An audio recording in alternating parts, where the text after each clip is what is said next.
Señor Martinoli. Dígame, señor Garay. En el Mundial de México 70, yo tenía 7 años de edad. Ya. En la casa de mis padres, enfrente hay una iglesia. Recuerdo perfectamente. Seguramente es el recuerdo más longevo de mi vida como fan. En la iglesia sacaron unas bocinas del piso, no sé, metro. Sí. Y las prendieron en la estación de radio donde se pasaba el juego México-Italia. Madre mía, en Toluca, Según yo, en Toluca. Sí, según yo, exacto, en Toluca. Según yo, era la voz de Fernando Luengas. Tú Sí. no creo que te haya tocado. Pero sí, no me tocó, pero sí sé quién es. Maestrazo de la comunicación de Televisa. Así es. Y créeme, Cristian, lo que más recuerdo de ese momento era que Fernando Luengas le decía, otra vez Calderón, ¿por qué Calderón? ¿Por qué? 4-1. Ese es mi recuerdo más longevo como fan en los mundiales de fútbol. ¿Cuál es el tuyo? Y ahí te faltó, porque el recuerdo del fracaso de México llegaba desde que Onofre se lesionó. Sí, claro, previo al mundial. ¿Te acuerdas? Ahí en el centro de capacitación. Fue terrible, fue terrible. El mío, que yo recuerde, debe ser para España 82, porque yo estaba muy chico en el 78, yo soy del 75. Yo en el 78 y en el 82 todavía vivía en Argentina. Y bueno, me acuerdo de ver la televisión vagamente en el 78, pero muy vago, no me acuerdo siquiera si mi papá salió a festejar cuando Argentina ganó el 78, también era época muy complicada. Sí, claro. Había toques de queda, estaba la dictadura, había desaparecidos, fue una época muy complicada. Y en el 82 sí me acuerdo perfectamente del fracaso que tuvo, en este caso, pues yo viviendo en Argentina, se veía a la selección argentina, en México no fue porque tuvieron este temita en Honduras. Sí, ¿no? Pequeño detalle, sí, uno de los grandes fracasos. Otro de los fracasos que se tenían. Y entonces, pues mi mamá mexicana, mi papá argentino, pues veíamos Argentina. Y pues, me acuerdo Maradona se lo expulsó por el señor Rubio. Sí, claro. Una plancha. Tú recuerdas que los árbitros mexicanos van para expulsar a los grandes. Grandes figuras. Zidane, Maradona. Sí. No. Se han echado a Ronaldinho, se han echado a todos. Sí. A todos, sí. Son al Diablo Echeverri, se lo echó el señor Bricio en Chicago. Imagínate. No, son bravos. ¿eh? Sí, ellos tienen que salir en la foto. Pero digamos que creo que la mayoría de las expulsiones creo que estuvieran correctas. ¿Correctas? ¿No? Sí, si hubiera estado en la Liga Mexicana estaríamos con dudas, pero en el Mundial generalmente no tienen tan malas. Si lo dice usted, nomás por eso lo creo. Yo lo que creo que fue el fracaso de Argentina, que venía como campeón del mundo, con un equipo posiblemente más fuerte que el del 78, pero extremadamente cansados. Y también habría que contar que en esa época pues estaba el tema de la guerra de las Malvinas, ¿no? Sí, claro. O sea, en el 78 era la dictadura, en el 82 era la guerra. Una joya, pero era un aspecto social. En lo deportivo, pues fue el Mundial del 82 que me tocó ver, en este caso siguiendo la selección de Argentina. Y con la selección mexicana, pues el tema de los penales en Nuevo León, ¿no? En el estadio universitario contra Alemania. El calambre de Hugo, la ovación al abuelo, la tristeza de los penales cuando se pensó que se podía calificar, ¿no?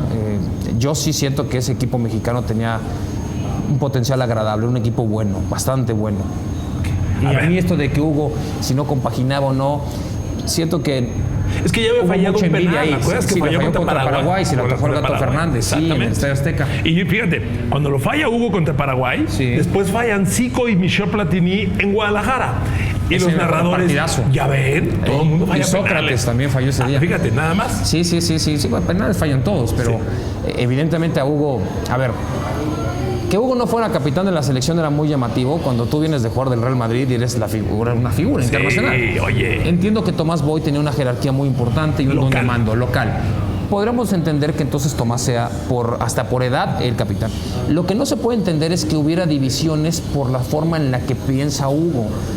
A ver, tú y yo nos podemos no llevar, pero cuando te dan un cue, pues eres profesional y buscas de que el programa salga lo mejor posible. Yo considero que los jugadores de la selección mexicano tuvieron que haber arropado de mejor forma a una personalidad tan distinta como es la de Hugo, porque al final de cuentas es una personalidad ganadora, nos podrá gustar o no, pero era un tipo verdaderamente ganador. Si te das cuenta, las críticas para Hugo eternas han sido esa. Es que es muy alzado. Perdóname, es diferente. Es distinto. ¿Tú crees que si se sienta aquí Stephen Curry pediría lo mismo que tú y yo y pediría la misma? Por favor, son gente diferente. Sí, en muchas ocasiones pueden ser ciertamente mundanos también, pero a ver, para que tú llegues a lo más alto, más o menos en lo que tú te dedicas, refiriéndome a Hugo, pues hay que tener una mentalidad muy importante. No solamente saber jugar fútbol. Y las que él vivió allá. Sí, era un tema difícil. Mal. Sí, lo trataron. Jugaban solamente 2 extranjeros, luego 3. No es como ahora que en equipos hay 20 jugadores que no son nacidos en el país. En la Liga Mexicana, pues la vez pasada metieron 9 en un partido. Pues tampoco me decía Luis García. Y ni así le ganaron al Atlas. Tampoco es tan difícil. Con que tengas 3 mexicanos, ya no cuentes los otros. O sea, nada más mantén 3 mexicanos en la cancha, ¿no? Que es triste ese aspecto. Pero yo creo que Hugo, a pesar del llamarlo fracaso, porque se pensaba que México podía seguir avanzando, estar en una semifinal del Mundial en el Estadio Jalisco contra Francia, pues cualquier cosa ya podía pasar, ¿no? Sí, o sea, y no porque Francia fuera menor, pero ya estás vienes encaminado. En una semifinal de un Mundial muchas cosas pueden pasar, ¿no? Estoy de acuerdo. Y entre el 86 fue, pues para mí, con la selección mexicana, el primer... No lo consideraría fracaso porque se llegó a los cuartos de final, pero sí una desilusión importante por la forma, porque te vas en penales, y como te vas en penales de una competencia, siempre te queda el tema de no jodas, pues pudimos haber avanzado. En el 94 fue lo mismo. Sí, pero Cristian, en el 86 el país estaba enloquecido. O sea, estas zonas de la Ciudad de México, de Avenida Reforma, eran la locura. Era la locura. Y veníamos de un año complejo, ¿no? Porque México tomó el Mundial. Colombia no pudo organizarlo, dictaminó que no tenían las condiciones para hacerlo y México lo tomó, y a los pocos meses de que México había dicho yo hago el Mundial, vino el temblor y no había pasado ni un año. Si ya se estaba jugando el Mundial de fútbol en la Ciudad de México también. Terrible, que devastó la Ciudad de México. Bueno. ¿Cuántos años pasaron que veías todavía escombros en distintas partes de la ciudad? Correcto. Años, ¿eh? Fue muy fuerte. A ver, Cristian, mi segunda memoria que quiero que nos compartas. Yo entré al periodismo en 1981 en el Heraldo de México. Sí. Y me tocó el Mundial de 86 que tú relatabas.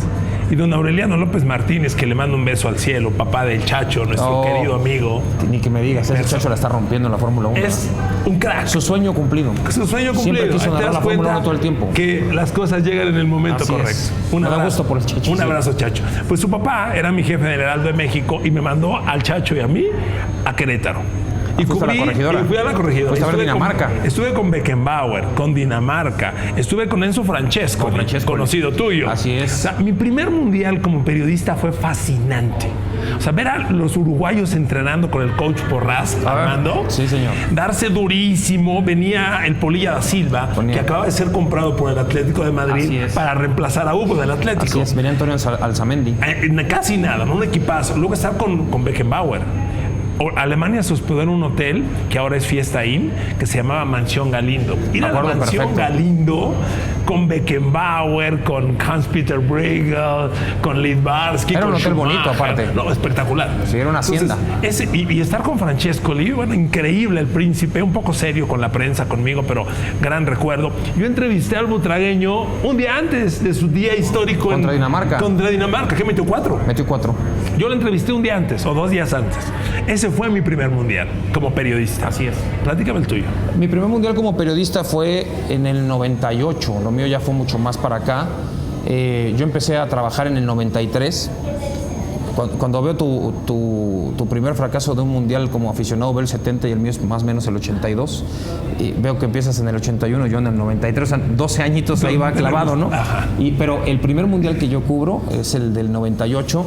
Yo fui como freelance con un camarógrafo mexicoamericano que trabajaba para Telemundo, Univisión, Prime Deportiva, Fox Sports Américas, que luego fue Fox Sports, Canal 22, Canal 52 de Los Ángeles. Todos eran cadenas americanas en habla español, ¿no? En hispana. Y bueno, pues el Che Ventura, 4 años atrás o 5 años atrás, yo coincidí con él en una escuela que daban clases en las tardes que se llamaba Raúl del Campo Junior, donde han salido varios comentaristas. Importantes. El Che daba clases ahí, daba clases como medio de cómo transmitir un partido de fútbol, cuáles son las reglas básicas. Y bueno, yo me lo encontré un par de veces en Toluca cuando yo narraba partidos de radio allá. Él venía con Televisa a hacer los partidos del Toluca y un día me dijo, ya no puedo más con este trabajo, me está absorbiendo mucho Televisa, necesito que me eches la mano. Me tuvo confianza a mí, pensó que podía hacerla más o menos, y él me contactó a Jaime Silver, que era el camarógrafo con el que él trabajaba para todas esas cadenas en Estados Unidos como freelance, y entonces él me puso ahí. Entonces, con el señor Silver hice varios varias coberturas, de todo hacíamos, íbamos a todos los campamentos en la República Mexicana a entrevistar gente y mandábamos los cassettes en FedEx para que llegaran a Los Ángeles y a Miami y los rebobinaran. Casi todos eran atemporales, no era una entrevista de lo que va a pasar mañana, sino es cómo va tu trayectoria, cómo ves el partido del próximo domingo. Sí, así se trabajaba en aquellos tiempos. Así era, no había inmediatez. Entonces, yo mandaba cosas sobre todo para un programa que trabajaba Eugenio Díaz. No me gran Chano. Eugenio Díaz trabajaba en Fox Sports. ¿Te acuerdas que se fue del canal? Sí, claro, y anduvo en San Diego, luego anduvo en la FIFA, luego regresó a San Diego. Y en Santa Mónica, en Los Ángeles, él se hizo como el anchor principal de Fox Sports durante mucho tiempo, con Rodolfo Martín, que era un argentino que hablaba de rugby y que luego se metió al fútbol. Un cordobés. Ellos dos eran los anchors de un programa que hablaba de fútbol mexicano todo el tiempo para la gente de toda California, y entonces yo les mandaba siempre entrevistas todo el tiempo. ¡Qué bien! Y me tocó alguna vez a mandarle a Andrés Cantor y a Norberto Longo, que todavía vivía, para Miami, a Univisión. Andrés Cantor, el súper fenómeno. Pues es una figura sí, absolutamente, enorme. Yo hice un enlace en vivo, por ejemplo, con ellos desde Cochabamba en la concentración de México en la Copa América de Bolivia. O sea, esas eran las cosas que yo hacía. Sí. Y en el 98 fue el último evento al que fui con el señor Silver. Yo a Bolivia, hago toda esta introducción porque a Bolivia fuimos como freelance, pues no tienes derecho de nada. Nada. Entonces fuimos a Bolivia y el señor Silver siempre tenía esta fe de no, nos van a dar la acreditación. Claro, Bolivia es un país latinoamericano y entre latinoamericanos nos entendemos. Y entonces tarde o temprano teníamos una acreditación oficial. Entonces yo fui a todos los campamentos habidos y por haber, y entrevisté a Chilaver y esto y lo otro, y a todo mundo. Y estuve yendo a 75 entrenamientos por día, era una cosa verdaderamente descomunal. A veces ni comíamos, con tal de ir acá, allá. Viajé por Sucre, por La Paz, por Cochabamba. ¡Qué buena onda! Yo no conozco Bolivia. Es un país interesante, es un país interesante. Bolivia vale la pena, es llamativo, sí sientes la altitud. O sea, a pesar de que venimos de México, sí se siente la altitud. Y entonces, la experiencia estuvo buena.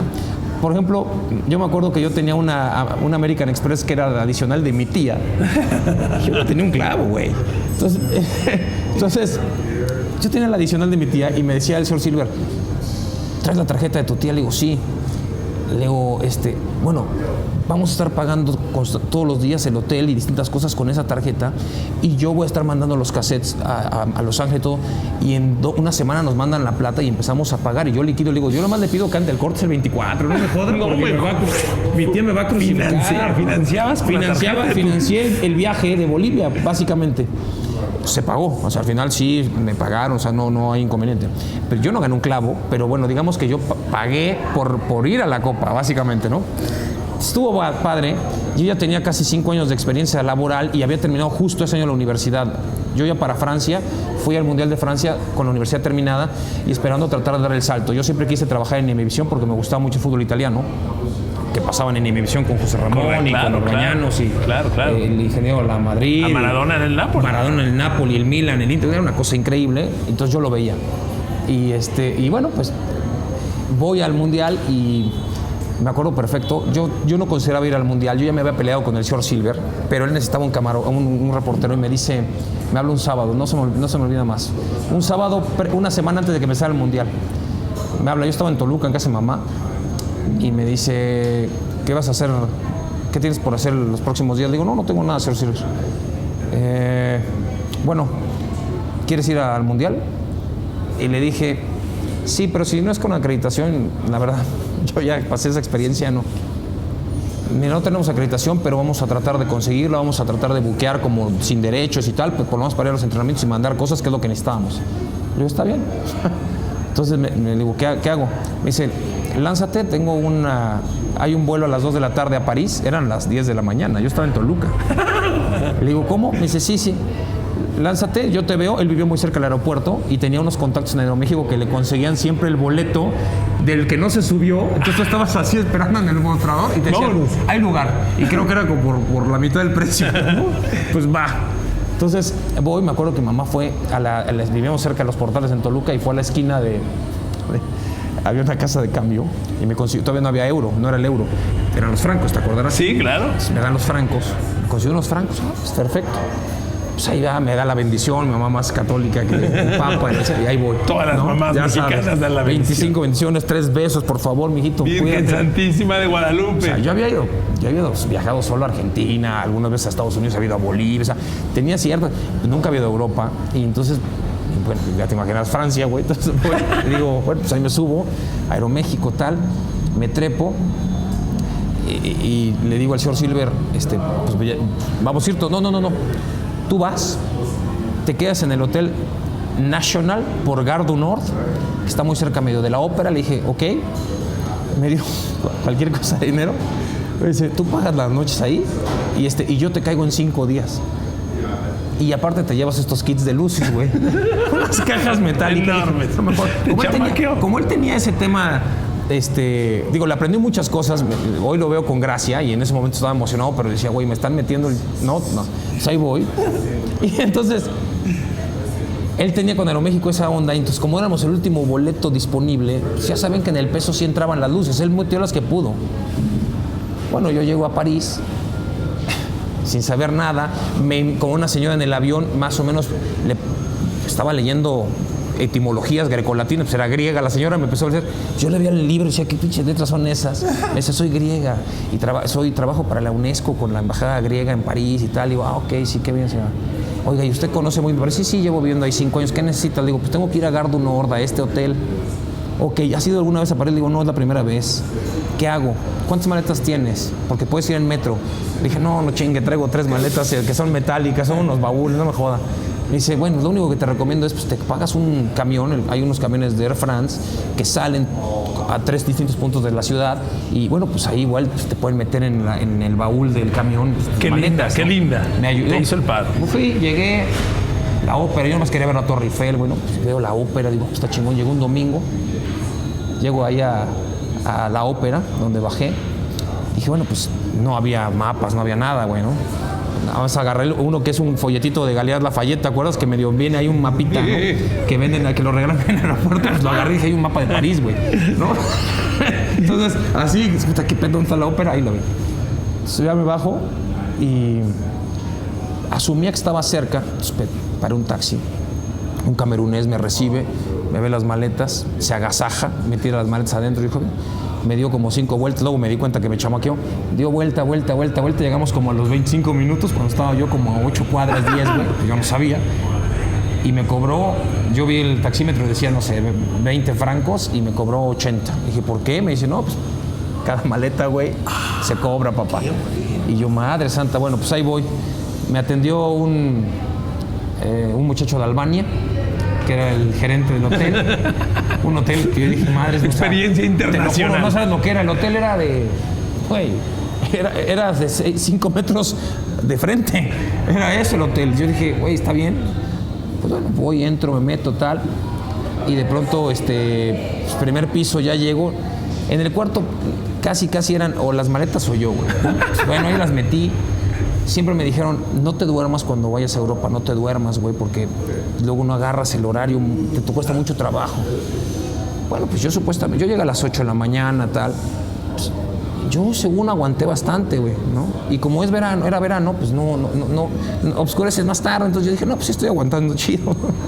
Pues me jeteé sin querer y me levanté, güey. Y veo el cielo y lo veo rosita, güey. Pues ya está amaneciendo, güey. Entonces voy con el güey de Albania, le digo, oye, pues quiero una panadería o algo, quiero tragar algo. Y dice, ok, le digo, ¿qué horas son? Me dice, son las 9. Digo, cabrón, ya son las 9 de la mañana del lunes. Me dice, no, güey, son las 9 de la noche del domingo, güey. Digo, del día que llegué, me dice, sí, güey. Ya te imaginarás así, ¿no? Y ahí tuve la oportunidad de, así con los ojos abiertos, completamente, de ver todas las cucarachas que pasaban por acá, por allá, en el cuarto. Era una cosa verdaderamente lamentable. Ya llegó el señor Silver como a los 5 días. Pusimos acreditaciones y buscamos que nos acreditaran en el centro de prensa de Austerlitz, la Gare de Austerlitz, donde estaba el centro de prensa internacional, y nosotros sin tener derechos tuvimos chance de ir como 7 días consecutivos al centro de prensa. Pues yo agarraba cables y claro, me cruzaba con gente. Ahí me crucé con el señor Luis Manuel Jaramillo, con el cual yo trabajaba en la radio, pero éramos competencia de programas. Hombre clave para José Ramón. Y yo le dije al señor Jaramillo, perdón que le diga, o sea, yo soy Martinoli y trabajo en la misma radio que usted que en Toluca, pero en distintos programas. Sí te ubico. Le digo, bueno, estoy pasando en el momento medio complicado, laboralmente hablando, usted sabrá, se está complicando todo. Pero yo acabando el pinche mundial, quiero entrar a TV Azteca porque ya acabé la universidad y quisiera ver una oportunidad con el señor Fernández para entrevistarme con él. O sea, dame tu teléfono, yo te hablo. Nosotros estamos viviendo... ¡Qué buena onda! Sí, me dijo, nosotros vivimos en madrugada, hacemos el programa en la madrugada, yo duermo toda la mañana y en la tarde estamos haciendo cosas. Le digo, no, pues yo en la tarde estoy haciendo cosas, yo no puedo. Bueno, pasó. El hecho es que la única forma en donde no me sentí humillado en ese evento mundialista fue cuando me tocó ir a Nanjing, que era un castillo donde México entrenaba, que era un campo de golf, donde Jorge Campos empezó a entrenar golf por primera vez y Luis García también. Luis, que fue de vacaciones porque ni jugó. Y me acuerdo perfectamente que con mi íntimo amigo Andrés Marín me sentí a la par con él porque yo ya lo conocía de antes de otras coberturas, de la final de Cruz Azul con León y cosas así. Pero él tenía todas las acreditaciones, todo acreditado. Ustedes narraban los partidos en el acceso estadio, total, todo. Cuando fuimos a ver a Nanjing, a la selección mexicana, todas las veces que yo fui, la policía nos echaba para afuera. No podíamos, porque el señor Lapuente solamente dejaba que Fernando Schwartz, que estaba viviendo dentro del hotel, tuviera el acceso completo. ¿Qué te parece? En esta batalla de toda la vida, que ya sabemos cómo es, ¿no? Eterna. Entonces yo me acuerdo que me sentía bastante bien porque con Marín nos tiraban los caballos, la policía francesa, y nos íbamos a tratar de meter en las casas de al lado. Un buen paro el de Marín. Digamos, me senté a la par con Marín porque él tampoco podía entrar, güey. Entonces, yo dije, consuelo de dos. Entonces, él no sabía que yo no venía acreditado, sino que yo me hacía, güey, como que no, yo la acreditación la guardo, total, aquí no nos dejan pasar. ¿Para qué chingón nos desgastamos? Marín se peleaba con la policía, llegaban algunos alemanes y decían, ¿y por qué no nos dejan pasar? La policía decía, pues aquí no nos permiten. No estaba todavía este tema de FIFA ya tan metido como ahora, ¿no? Tan ha ido dominante. evolucionando. Todavía no lo dominaba tanto la FIFA y cada selección hacía lo que se le cantaban. No hay acceso a la prensa y tal. Entonces, desde los techos de las casas de al lado, pues te servían un café, las señoras de ahí que vivían y te decían, pase, y tú ni les entendías nada, pero tú subías, tal. Y bueno, pues un día me acuerdo que los agarré en la Torre Eiffel, a los jugadores en la explanada de la Torre Eiffel, pues para la entrevista. Pero qué bueno. Son las estrategias de los reporteros nuevos que no tienen acreditación. Tienes que buscarle. Es así. Y luego, pues bueno, eso me ayuda un poco a... Cuando yo entré al canal... te acordarás, hubo como 4 o 5 meses que yo no me paraba ni por la redacción porque no me quería hablar nadie, güey. Porque me empezaron a dar a mí un pequeño programa con Sandra Chaín los domingos. Me acuerdo. Y luego a los 2 meses Faitelson me dijo, güey, vas a hacer hechos del sábado. Y eso era como que ultraofensivo para la gente de la redacción, yo lo entiendo perfecto. El tema es que a diferencia de ellos, yo tenía 5 años laboralmente trabajando y la mayoría de ellos tenían 1 o era su primera oportunidad laboral. Ya, claro. Entonces, claro. Pensaban que tenían más derechos. Sí, y pensaban que yo era un total improvisado, que en parte sí, pero no tanto como cuando un güey llega y es tu primer chamba. Yo ahí te conocí, me acuerdo de ti. Ahí es, en el 98. Sandra Chaín la vi en Playa del Carmen. Ella vive allá. Me la encontré en la playa, yo iba con mi esposa y mis hijas y ella me dijo, hola, y ¿quién me saluda? Y Sandra, era ella. Sí, ella vive ahí desde hace 20 años. Ya. Está casada con un italiano y vive en Playa del Carmen. Y bueno, pues así es como me fue a mí en el Mundial. Yo no acabé el Mundial. Pero Francia te abrió la puerta para Azteca, entonces. Francia fue en París. El último y el día que enganche tenía. de Luis Manuel Jaramillo. Yo trabajaba con un señor que se llama Tonatiuh Bravo, que en Toluca era una eminencia dentro del negocio de las transmisiones deportivas. Él iba a todas las coberturas de la selección, tipo como iba Marín, pero desde la radio en Toluca. Decías, wow. ¿Cómo hace? ¿Cómo le hace? Pues tenía sus convenios con Mexicana de Aviación, con esto y con el otro, y conseguía patrocinadores para poder tener su programa que se llamaba Cancha Caliente, en donde yo trabajaba los lunes en la noche cuando no tenía universidad y los viernes. Caliente. Y transmitía los partidos, y también tenía unas cápsulas que se llamaban Caché Deportivo. Y entonces yo hacía, cuando él no podía, pues yo hacía esas cápsulas que entraban durante todo el día en la radio, en Él y Ella, 92.5 y Radio Lobo. Eso. Cada vez que metí un gol en Toluca sonaba. ¡Qué buen eslogan! No, cállate la boca. Entonces, ahí yo trabajaba él. El chorizo y un lobo sí tienen amalgama. Claro. Y entonces él estaba, digamos, tenía diferencias con el señor Jaramillo, que tenía su programa de toda la vida. Entonces, creo que se atacaban. Él me tiraba centros como para que yo lo rematara a Jaramillo. Porque los otros programas, ¿cómo ves? Esos pinches muertos. Y yo me hacía güey, yo le daba la vuelta, porque yo sabía que Jaramillo trabajaba en Azteca de algo. Sí. Dije, yo no sé en qué trabaja, pero está en deportes de algo, güey. Es que así planeamos las ecuaciones, Cristian, para entrar. Yo no le voy a tirar basura al señor Jaramillo porque tarde o temprano le voy a ir a pedir chicharrón. Y le pedí chicharrón.